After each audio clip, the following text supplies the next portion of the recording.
On the right hand side of the page here we have the gyro lock mode. So the default is normal, but we can also have each axis programmable as uncommanded mode. In this way the gyro will only operate if from one instant to the next there is no change in the input pitch, roll or yaw requirement. In this way the gyro assumes that if the user doesn't change the pitch, roll or yaw, then the gyro should work hard to try to prevent any unwanted changes. However, if a pitch, roll or yaw is performed, then the gyro is effectively switched off. Now this is a little bit different to the normal mode, in which case the normal mode the gyro will always try to achieve whatever rate it's asked, which is normally 0, and if somebody puts an input of maybe 2 or 3, then it will try to achieve a 2 or 3 degree per second movement.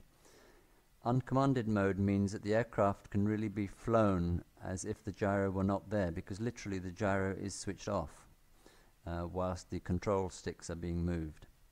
So it may be interesting to try this out.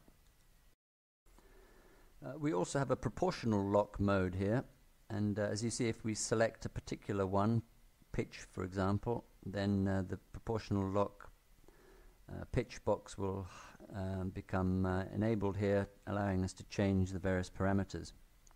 Now this is explained in the user manual, so let me just bring up the user manual here, and you can see that in the central stick position, which is normally, say, when the aircraft is flying straight and level, then you have the normal gain.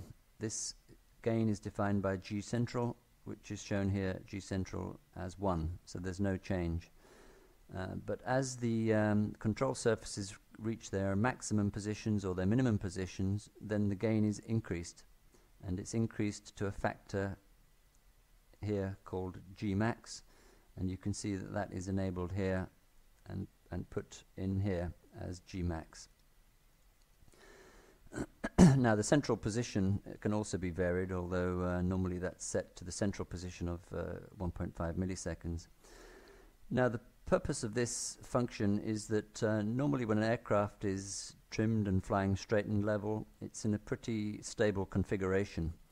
Now when the control surfaces are at their maximum positions, the aircraft becomes much more unstable. A lot more drag is associated with the aircraft surfaces, and so more gain may be necessary to actually achieve the actual rate that's been asked of it.